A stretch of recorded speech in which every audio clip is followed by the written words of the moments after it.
निशा आज सुबह से ही बहुत जल्दी-जल्दी अपना काम निपटा रही थी। उसके पीछे की वजह भी काफ़ी ख़ास थी। उसको पूरे 4 साल बाद अपने मायके जाने का मौका जो मिला था।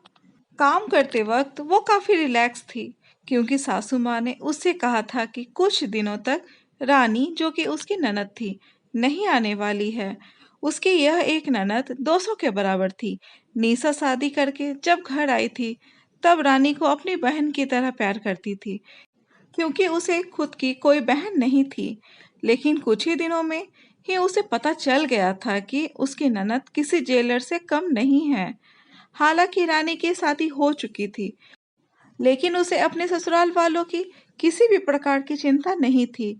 उसे जब मन करता था, वह अपने मायके चली आती और मायके वालों पर अपना हुक्म चलाती, खासकर अपनी भाभी पर। वही डिसाइड करती थी वहां पर क्या खाना पकेगा, कोई घूमने जाएगा कि नहीं, या जाएगा तो कहाँ जाएगा। रानी ही थी जो हर बार निशा को किसी न किसी बहाने से अपने मायके जाने से रोक लेती थी। लेकिन आज का दिन कुछ अलग था, क्योंकि माँ के कहने पर निशा के पति मुकुल ने उसके मायके जाने का इंतजाम कर दिया था। ट्रेन की भी टिकट बुक हो चुकी थी। सारा काम खत्म करने के बाद निशा अपने पति के साथ अपना सामान लेकर घर के बाहर निकली ही थी कि सामने से रानी आती हुई दिखाई दी। रानी, जिसके मुंह पर बड़ी सी स्माइल और आंखों में चमक थी, वहीं दूसरी तरफ निशा की आंखों में उसको देखकर पानी आ गया था, जो बस आंसू के रूप में छलकना बाकी था। भैया भाभी के पास आकर रानी ने कहा, क्यों भैया, कहाँ चले? अपनी पत्नी के साथ सैर सपाटा करने के लिए? अपनी बहन को भूल गए क्या? भाई मुकुल ने कहा, कहीं सैर सपाटा करने नहीं, तुम्हारी भाभी को मायके छोड़ने जा रहा हूँ। अच्छा, मैं आई और भाभी मायके जाएगी? क्या आपकी पत्नी को मेरा आना पसंद नहीं है? रानी ने भाई भाभी को टोंट मारते हुए कहा। मन में उदासी और आंखों में आंसू लिए निशा पलटकर घर के अंदर जाने लगी, क्योंकि उसने मान लिया था कि इस बार भी रानी की वजह से उसका मायके जाना कैंसिल हो जाएगा। लेकिन तभी सामने से उसकी सास आई और बोली, तुम दोनों अभी तक रेलवे स्टेशन नहीं गए?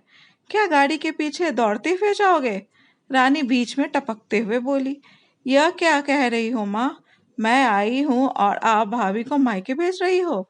क्या अब आपको मैं इतनी खटकने लगी हूँ? माँ ने रानी को डांटते हुए कहा, तेरा क्या है बेटा? तेरे लिए यह मायका थोड़ी ही है। यह तो तेरे लिए एक प्रवास स्थल है, जहाँ तू जब जी चाहे, जब अपने ससुराल से ऊब जाती हो तो यहाँ आ जाती हो। लेकिन वह बेचारी तो ऐसा नहीं करती, बल्कि उसको तो जब जाना चाहिए तब भी अपने मायके नहीं जाती। इसलिए उसका अभी मायके जाना बहुत जरूरी है।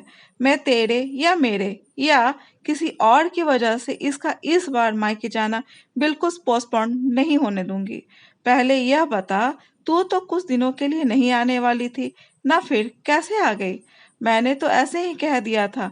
मैं देखना चाहती थी कि मेरे ना आने से भैया खुश होते हैं या फिर मुझे बुलाते हैं। रानी ने कहा, हाँ हाँ, क्यों नहीं।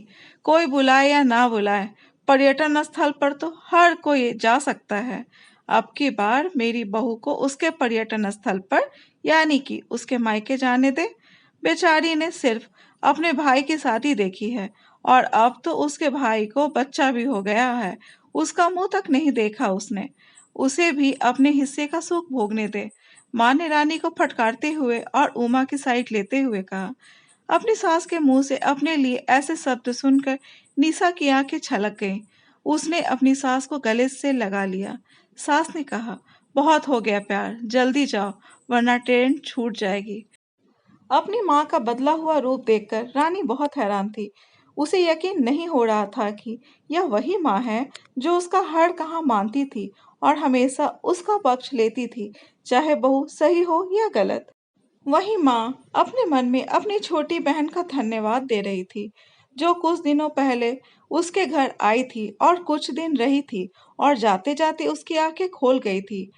छोटी बहन ने उन्हें बताया था कि वह अपनी बेटी का मुंह छोड़ दे, वरना बहू और बेटे के मन में अपनी इज्जत खो देगी। बिना सोचे समझे, बिना अच्छे बुरे का विचार किए हर फैसला सिर्फ अपनी बेटी के हिसाब से लेना सही नहीं है। रेलवे स्टेशन पर ट्रेन के डिब्बे में बैठी निशा के चेहरे पर एक बहुत प्यारी मुस्कान थी, जिसे देखकर मुकुल को महसूस हुआ कि यह वही प्यारी मुस्कान है जिसे उसने 4 सालों से देखी नहीं थी। सच ही तो है, मायका महिलाओं के लिए पर्यटन स्थल ही तो होता है, जहां वो अपने ससुराल की सारी चिंताएं, टेंशन भूलकर कुछ दिन आराम से रह सकती हैं, अपनी माँ से अपने जीवन का सारा सुख दुख बांट सकती हैं, अपने परिवार वालों के साथ अपने बचपन से लेकर जवानी तक का पल जी सकती हैं। दोस्तों, इस कहानी के बारे में अपनी राय कमेंट बॉक्स में ज़रूर बताएं और अगर कहानी अच्छी लगी हो तो कहानी को लाइक, शेयर और चैनल को सब्सक्राइब करना ना भूलें। कहानी सुनने के लिए बहुत बहुत धन्यवाद।